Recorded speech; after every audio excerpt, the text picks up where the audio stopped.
Hi, everybody. This is Shambhavi. And the title of the satsang that I'm going to give today is How to Feel Goodness When Everything is Going Wrong. It seemed like an appropriate topic for what everyone has been going through in the last week or so. I want to talk first about satsang. Satsang is how I normally teach. And I was inspired to begin teaching in the format of satsang by my Satguru Anandamayi Ma, who only taught in satsang. She didn't write any books and she didn't give any workshops as we do today. So the word satsang is a really beautiful and profound word. The word sat means existence or reality itself. And sometimes you see that word translated as truth in different texts that are translated from Sanskrit, but that's actually not quite a precise translation. The more precise translation is existence or reality. The second part of the word satsang, sang, indicates something like a confluence or a coming together. So the way that I have always translated the word satsang is being in reality together.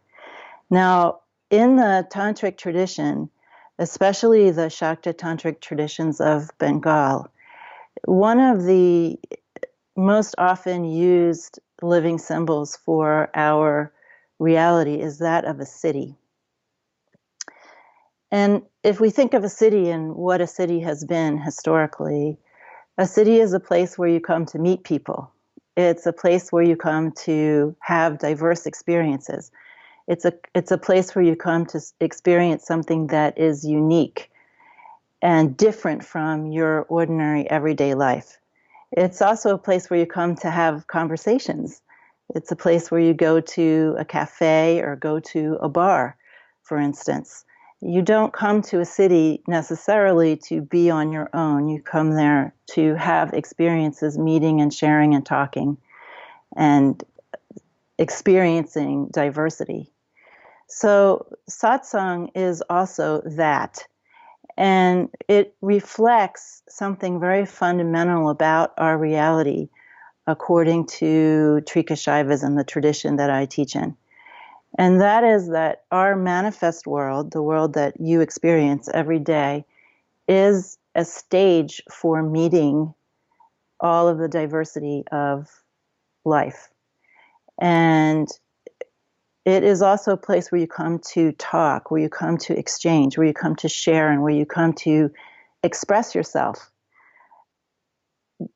So the form of teaching that is native to tantric traditions is dialogue. And the form of teaching is meeting. So if we look at any of the ancient texts of the tradition, they are all in dialogue form. And the most ancient form of teaching is when teachers and students get together and have a dialogue. And not just any old kind of dialogue, but a very free-flowing, no-holds-barred kind of dialogue. That dialogue is meant to create a space where people can be more expressive and less constrained, less conditioned, and more spontaneous.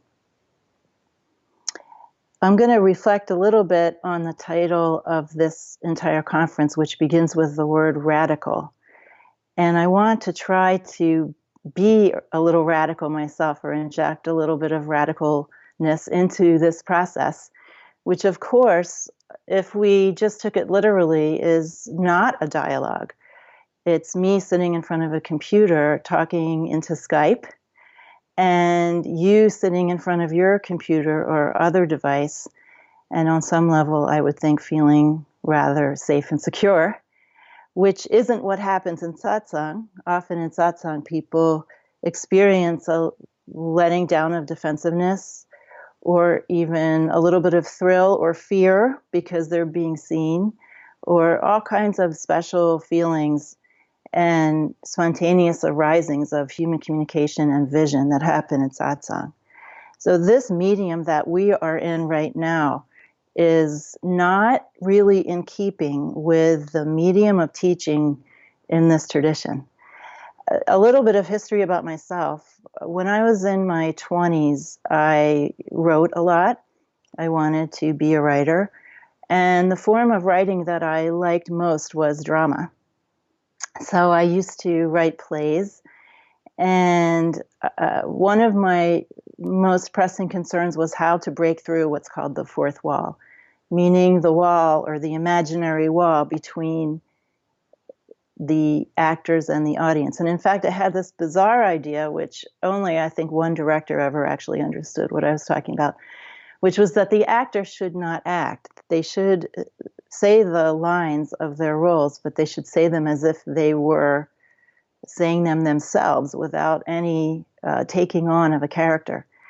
So I had this idea that the actors, if the actors were very naked, it could be a lot more interesting and scary for the people in the audience. I don't mean literally naked, but I mean naked and not hiding behind their character roles. So I've had this concern about dialogue, or this interest in dialogue and in direct encounter, since I was younger. And I want to let you know that right now I'm not alone, and I'm sitting here with a bunch of my students who are listening to me talk so that we can have some sense of exchange. And also, although they can't talk to you in this format, they're going to be texting me questions if they have questions they want to ask about this, so that we can have a little more of a sense of satsang here.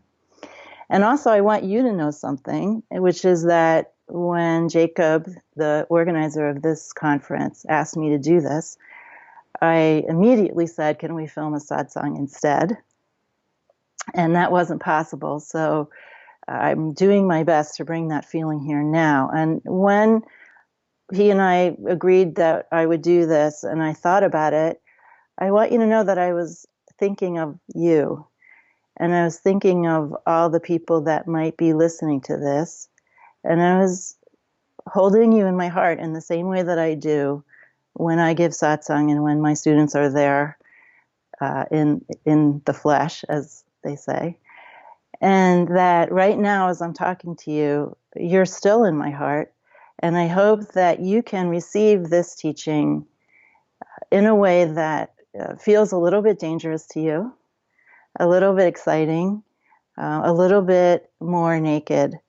And the only reason that I teach is to help people to have an experience of their own essence nature.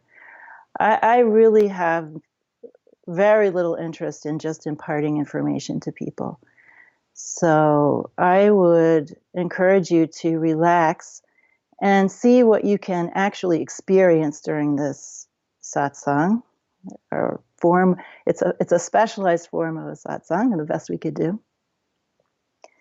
So I'd like you to pay attention to your senses, not just to the words that I'm saying and their meanings, but what are you feeling?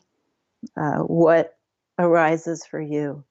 And what does that mean for you about who you really are, what you really value in life? Because that's what this talk is about. It's about value. So I want to now return to the original, or the most important word in the title of this talk, which is goodness, and it relates to the word satsang. My Guru Nandamayama said, Sat means true being, the good. And she defined satsang as the company of the good. Why did she define it this way? Why is true being equal to the good? In the Bhagavad Gita, Krishna is teaching Arjuna. He says something very, very similar. He says the word sat is the same as reality and goodness. So this idea in the tradition that I am in, and through all of the teachers I've had, that there is a relationship between reality itself, or existence itself, being, and the good or goodness. One thing we want to put aside immediately is the idea that the good means something like good as opposed to evil, or good as opposed to bad. It means goodness without an opposite. It means something more primordial, more original. It means something that is built into the base existence of our lives and that has no other in evil or badness. So we're going to talk about this over the next hour or so.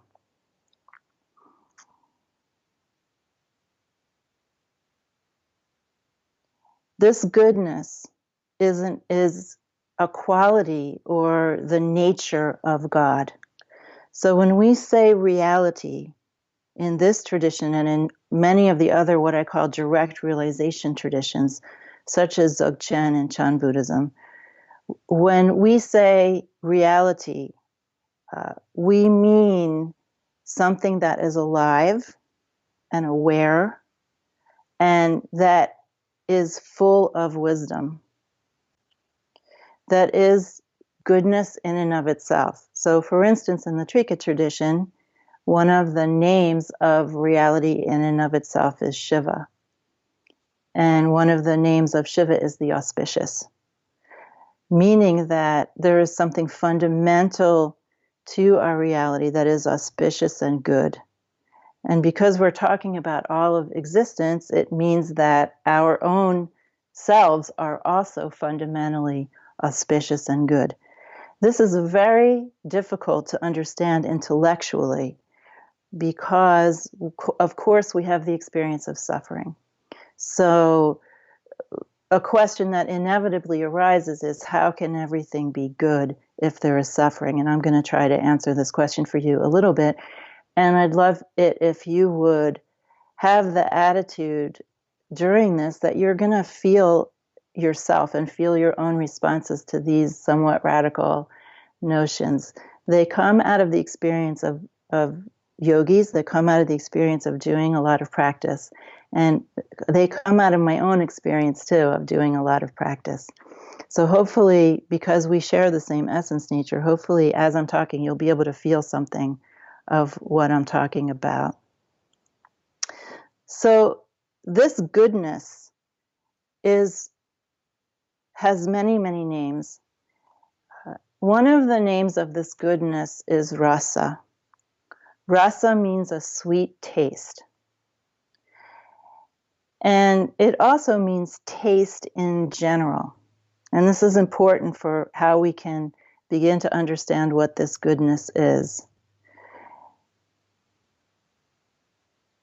Reality itself has a sweetness. Now, for me, since I was conscious, as far as I can remember, I was aware of this sweetness in myself. And I was aware that other people, by and large, were not feeling what I was feeling. I mean, they were feeling it sometimes, but they seemed to be very much having their lives governed by something other than this feeling of sweetness in themselves. So maybe you've had an experience of sweetness in yourself. For myself, it is that feeling of sweetness that has basically governed my entire life. And now I might call it goodness, but something just essentially sweet and good and of intrinsic value that superseded any conventional ways of trying to figure out what is the right thing to do and what is the wrong thing to do. How should I be in the world? All these questions that we have. What should I do? For myself, it's always been this inner feeling of sweetness and goodness that I have been following. And you could say that that itself is the voice of God in us when we can contact that. And now that I've been teaching for a while and doing a lot more practice, I know that almost everyone I meet has moments when they feel that, when they recognize that intrinsic goodness and sweetness in themselves. And this is what we have to pay attention to, especially when we feel our lives being rocked by tragedy. because then if we're lucky, we'll come to understand that intrinsic goodness, that intrinsic sweetness is our refuge. And it is the only thing that doesn't change. It is permanence or immortality in an experience that is made up only of impermanent things. So being in the company of the good, getting back to satsang, means being in a situation with other people or in your own practice or looking into your own heart, your own wisdom heart, that allows you to feel your own essence nature, which is sweet and good, eternally and unchangingly. This is what satsang is for, to give you an opportunity to feel that. We can also look at this word sat, existence, and the idea of the good in another way, because rasa also means taste. And by the way, you may see me look around sometimes because I'm looking at the students that are here. So rasa also means taste. And of course, when we talk about, for instance, works of art, we talk about them sometimes in terms of taste. We might say, well, so-and-so has good taste, meaning that they have a fine-tuned sense of aesthetics. And this is not arbitrary. Aesthetics is very much related to this idea of the good or of our intrinsic value, the aesthetic experience. And this is something that Abhinavagupta in particular, the Siddha that synthesized a bunch of traditions in Kashmir and created what we now call Kashmir Shaivism or Trika Shaivism. This is what he talked about, and he wrote a lot about drama for this reason and about aesthetics, because there's something about aesthetics and the aesthetic experience that's very much bound up in this idea of the good, and that can help us to understand why we can take refuge in this even when things are going wrong.